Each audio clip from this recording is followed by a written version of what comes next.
Bonjour à toutes et à tous, c'est Monsieur Le Boucher. Dans cette vidéo, nous allons démontrer les propriétés de parité et d'imparité des fonctions et leur lien avec les intégrales. Ces techniques peuvent vous permettre d'aller beaucoup plus vite. Elles utilisent des changements de variables et donc c'est une démonstration très intéressante à reprendre et à maîtriser puisqu'on peut retrouver ce genre d'idées dans des sujets de concours.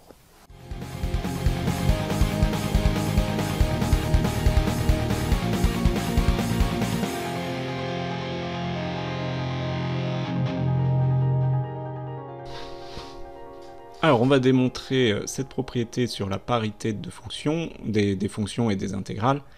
Cette propriété est très utile en pratique, elle se démontre de la même façon quand les intégrales sont généralisées ou non, même si pour les intégrales généralisées, il va toujours falloir faire attention à prendre bien la limite. Donc on commence, on a une fonction continue sur moins a, et on va prendre le premier point, f est pair sur moins a. Rappelons que si f est pair sur moins a, ça signifie que pour tout t appartenant à moins a, f de moins t est égal à f de t. Donc on connaît uniquement cette propriété, donc il va falloir se ramener forcément à cette formule qui va être utile. Rappelons également que de manière visuelle, quand vous avez une intégrale d'une fonction qui est paire, donc qui est symétrique par rapport à l'axe des ordonnées, l'axe y ici, eh bien l'aire sous la courbe qui est là va être la même que l'aire qui est là, puisque vous pouvez replier la feuille, ça fait la même figure, donc vous avez la même aire. Et donc l'aire totale, l'intégrale de 0 à a, de moins a à a, eh bien c'est deux fois l'aire de droite ou deux fois l'aire de gauche d'ailleurs. Donc il y a cette formule à apprendre, mais si vous comprenez ça, eh bien vous avez aussi l'intégrale de moins a à 0 de f de t dt qui vaut l'intégrale de 0 à a. Bref, il y a plein de formules annexes qu'on peut avoir besoin plus que celle-ci. Donc, on va montrer qu'ils sont de même nature. Pour cela, on a un théorème qui est presque le même, c'est le théorème de changement de variable. On pose le changement de variable u égale moins t. On a du coup du qui va être égal à moins dt. On fait la dérivée de moins t, ça fait moins 1 dt. Et on va modifier les bornes. L'intégrale de moins a à a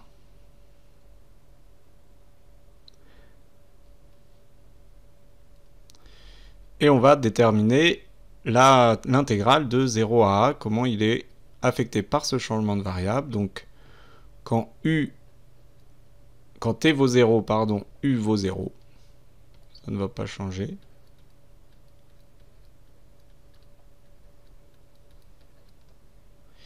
Et la limite quand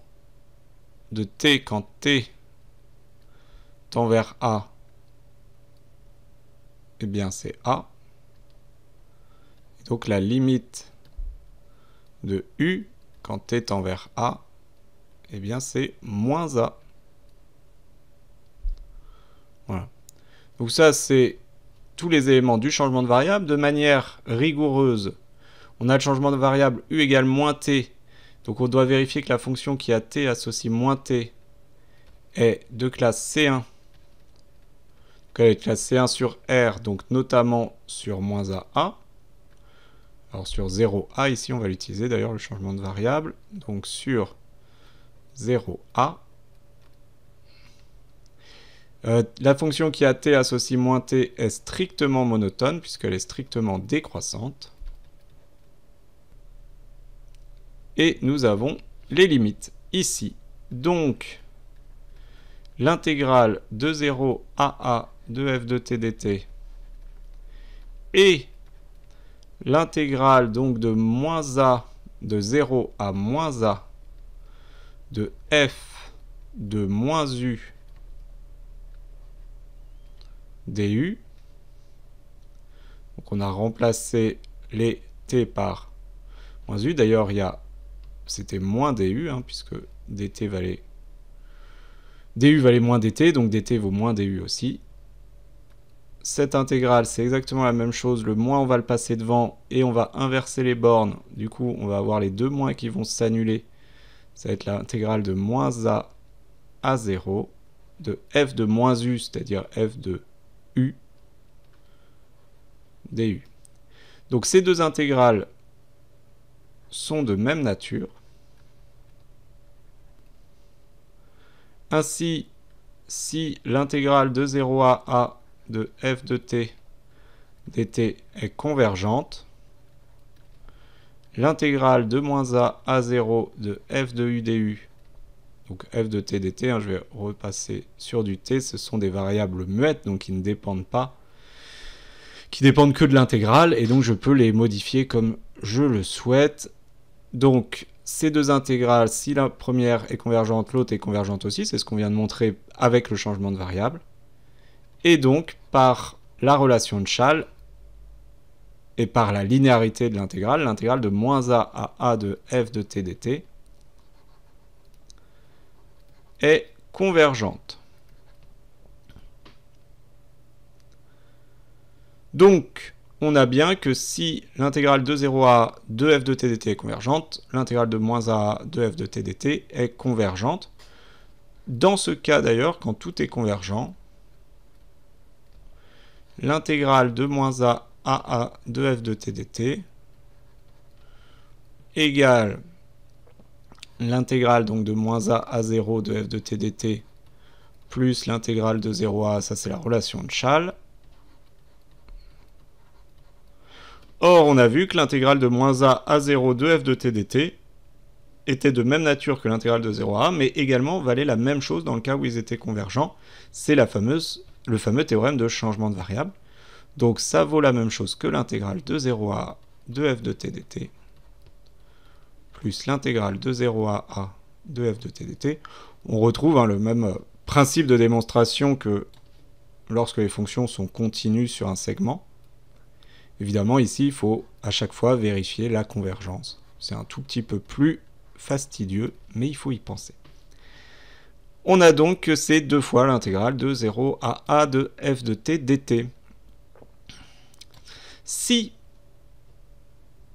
l'intégrale de 0 à a est divergente, alors l'intégrale de moins a à a de f de t dt est également divergente par définition. Voilà, c'est la définition d'une intégrale impropre. Si vous avez une intégrale impropre aux deux bornes de l'intégrale, alors il suffit de montrer qu'une des bornes soit divergente pour que tout soit divergent. Donc, elle est forcément divergente par définition. Et donc, si l'intégrale de 0 à a est convergente, l'autre est bien convergente, et ça vaut bien deux fois l'intégrale de 0 à a de f de t dt. Si l'intégrale de 0 à a est divergente, eh bien l'autre est divergente, et ça vaut bien deux fois... et ça vaut rien du tout, puisque c'est divergent. Dans le cas de la fonction impaire, alors, je ne vais pas refaire la démonstration qui est similaire, vous l'adaptez, vous aurez soit l'une, soit l'autre à montrer. Dans le cas d'une fonction impaire, f de moins t vaut moins f de t. Le changement de variable u égale moins t reste le même. La fonction qui a t associe moins t reste la même chose. La seule différence, c'est qu'ici, quand on a f de moins u, eh bien on va avoir moins f de u qui sort, puisque on a cette propriété au début. Donc si c'est convergent, on va avoir que moins a à 0 est convergente également, alors qu'on est le moins ou pas le moins, puisqu'avec la propriété de linéarité, on sait que ça ne change rien. Et donc l'intégrale de moins a de f de t dt est convergente, et dans ce cas, on a l'intégrale de moins a à 0 de f de t plus l'intégrale de 0 à a.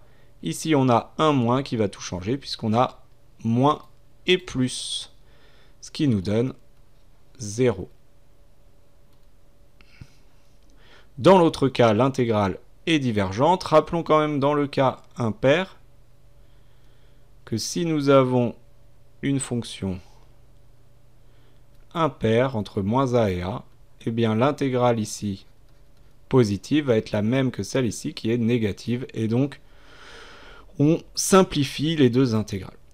Ça a l'air d'être des petites propriétés très spécifiques, puisqu'il faut que ça soit une intégrale qui soit entre moins a et a, c'est-à-dire que si vous avez une intégrale entre moins 1 et 2, ça ne va pas fonctionner. Il faut vraiment que ce soit le même nombre en haut et en bas, avec un signe moins et un signe plus.